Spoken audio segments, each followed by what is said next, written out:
New client, Toyota Fortuner for washover. Ayan guys, kung makikita nyo, may dent po siya dyan. Faded na rin po. Ayan, so first trip na po to. So, bubong, hood. Ayan, tsaka ito nakita nyo. Relax na yung ano nya. Tapos may mga tama-tama po yan guys. Ayan, marami pong tama, paikot, bumper. Ayan. Ito na po yung ating Fortuner. So, strip na po natin yung pintuan niya. Kasi kung makikita nyo, diba, nagpa-bubbles ng maangat na yung pintura niya. So, okay guys. Ayan, nasimulan natin stripin yung hood sa Fortuner natin nandun. Ngayon, sinusunod natin yung bubong stripin. Ayan guys, kung makikita nyo, nag-strip na tayo ng bubong. Wash primer muna yan. Again, ulitin ko, kada nag-strip po tayo, kailangan wash primer muna. Kasi karamihan, sinushortcut nila, nirerekta nila yung anti-corrosion. Kasi syempre nagtitipid yun. Pero ito yung tamang proseso po. Wash primer muna. So okay guys, ayan, na-strip na po natin itong mga pintuan, tsaka fender, tsaka yung kabila. So ayan, na-strip na po natin. So isusunod natin itong mga likod. Tapos may lalateruin pa tayo dito. Ayan, lalateruin pa natin to. Bale, nag-wash primer po muna tayo dito. So, na-strip na natin wash primer and then anti-corrosion po. Parehas ng bubong po. So, susunod naman natin ito. Ayan, nakita nyo. Ayan, na-strip na po natin yan. Susunod po natin yung kabila. Okay, so guys, ayan, bale, after natin ma-cure yung ano niya, anti-corrosion, ayan, nag-primer na tayo. Tapos piniprep lang ulit natin yung body. Yung mga kailangan natin habulan.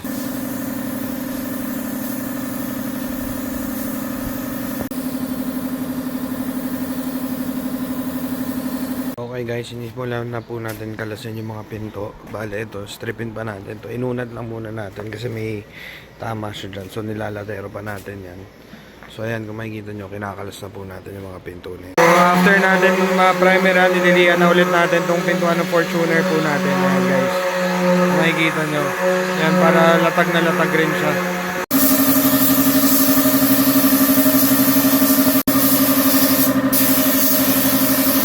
Ayan guys, ilang layers po tayo ng top coat. Again, ulitin ko, lagi naman po tayong above standard. So sa iba, yung mga gantong application na ng top coat is hinihintuan na nila yan. So sa atin, nag-apply pa tayo, tapos tinatimeran pa natin yung mga yan.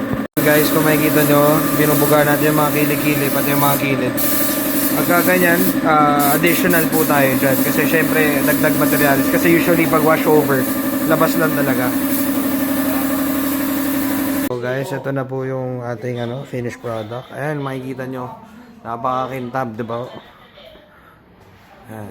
So, dito pa lang makikita nyo, bagong buga, pero napakaganda na, napakalinis rin yan. Ayan. Guys, ito naman, naka-ready na siya. Pupondohan na lang natin, tapos after ng pondo, yung kulay na mismo, then top coat. So, okay guys. So, nagbubuga na po tayo. Nakita nyo, mga nakasabit po yan. Yung hood, mga pintuan. Kinalas po natin yan. Yan. Medyo mausok lang.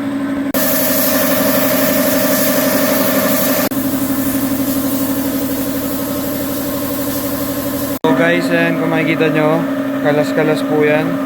Ito po yung tailgate ng ating Fortuner. So, ito naman yung mga bumper ng Fortuner natin. Fender.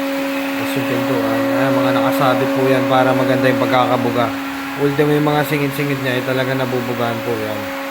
So ayan guys, nagre-reapply po tayo ng top coat since double finish po natin to. First top coat to for double finish.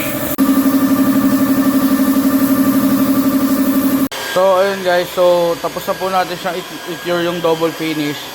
Tapos nalihan na rin po. So ngayon ito na po yung first step ng buffing natin. So ayan guys, pinapolish na natin yung hood ng Fortuner.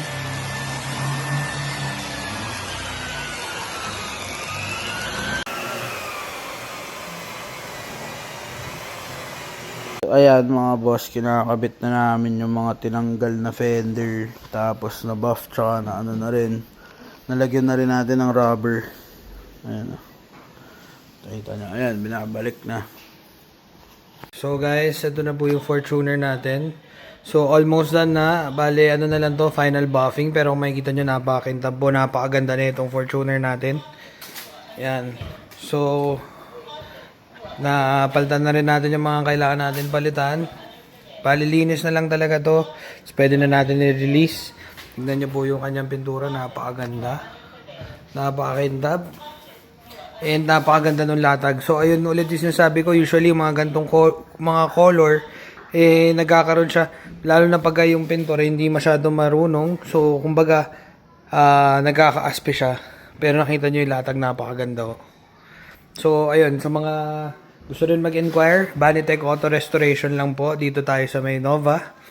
Kung gusto nyo magpa-estimate, mas maganda kung dadalhin nyo yung auto nyo para ma-estimate natin actual kasi depende po yan sa kulay, sa laki ng damage at saka sa paint condition. So yun yung pinaka importante, yung paint condition. So sa paint condition naman guys, bali explain ko lang kasi usually makikita mo naman yung kulay sa picture, malalaman mo kung anong kulay siya, 'di ba? Although minsan kasi nagkakaroon ng problema from white to pearl white, pero aside from sa kulay, mas maganda talaga kung dadalhin nyo ng personal dahil doon natin ma-estimate or ma-assess yung paint condition. Ano ba yung paint condition? So, yung paint condition, usually, sa picture kasi mukhang maayos naman siya or what. So, iba pa rin yung actual na makikita. Malalaman natin kung substandard ba yung ginamit sa inyo. Bumubula ba siya? Faded ba siya ng ano? Kasi minsan sa picture, madaya tignan. So, mas maganda talaga kung personal yung madadala. Guys, ito na po yung ating Fortuner.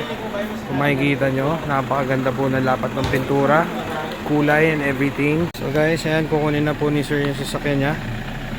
Lalabas na po niya. Napakaganda. Ready for release po tayo.